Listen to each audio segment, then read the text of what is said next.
Hi, today I want to discuss a proof in number theory that I came up with that involves prime numbers.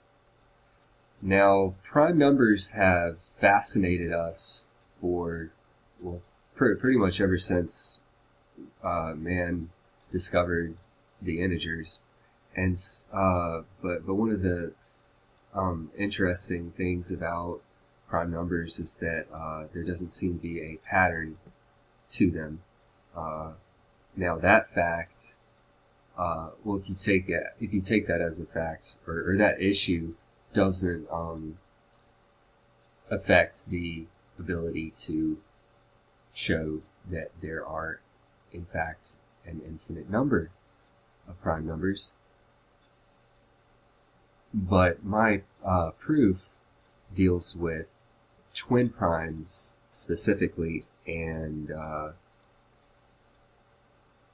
I know that there hasn't been a direct proof showing that there's an infinite number of twin primes, but rather than try and tackle something like that, because I don't know how to begin something on that's that difficult at this stage, but for now, what I was able to do was look at twin primes, and then I started looking at doing digital roots on twin prime pairs, and I pretty quickly realized a pattern whenever a pair of twin primes happened to produce a number, a digital root, that is, of 2, because one of them is going to reduce to a number between 1 and 9, because a digital root is nothing more than adding the digits of a number together.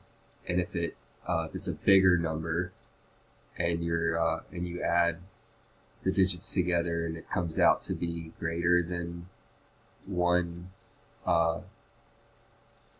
digit, you just repeat the process. So you can do this with like gigantic numbers, but it's modular 9 arithmetic, basically. Like, you're just binning integers from 1 to infinity in a bin of 9, and the base 9, or 1 through 9, is itself its own base. Then the next rollover is 10 through 18, and it just carries over from there. But it turns out that whenever you have twin primes, such as 3 and 5 is the first pair, 11 and 13. Well, there's also 5 and 7. There's 11 and 13. There's 29 and 31. And what happens is in cases like 11 and 13 and 29 and 31, whenever you do a digital root, and you're going to see that one of those prime numbers is going to reduce to 2. And it appeared upon my initial investigation that this only occurred for the smaller member of the pair. And within about a day, I was able to come up with a proof by contradiction that shows that, in fact, you can never have a case in which, if you have twin primes, now this is just for twin prime numbers, and if we assume the opposite of our conjecture, that only the smaller member of the pair could reduce to 2, if it was the larger one, what would that mean? It would mean that that the smaller member of the pair would have to reduce to 9, And that can't happen because of the property in mod 9 that, well, basically, like, any number that is divisible, or that's a digital root of 9, is also a multiple of 9. And if a number is a multiple of 9, it's not going to be a prime number. So once you realize that there's a biconditional between an integer being divisible by 9 and having 9 as a digital root, then you automatically realize that well, if it's one, then it's the other, so it's both. And then, but if it's divisible by 9, then it violates the definition of a prime number. So it's consequently also divisible by 3. If it's divisible by 9, it's also divisible by 3 and 1. And so that was my idea, or that's what I call the couple conjecture. The couple conjecture, yes. And as you can see, it focuses on 2, and it takes twin primes. And then, again, I'm not trying to show that there's an infinite number of twin primes. I was kind of just looking at 2, and I looked at the twin aspect of prime numbers, and I looked at the digital root in particular of 2, the class, the root class of 2 for integers. And whenever it ends up landing on a prime number that's in a twin prime pair, it always has to be the smaller member of the pair, because if it was the larger member of the pair, the smaller member would have a root of 9, and then it wouldn't be prime, because it'd be divisible by 9 because of the biconditional there, which is special. But it's interesting because 9 is like that. It's different from other base numbers because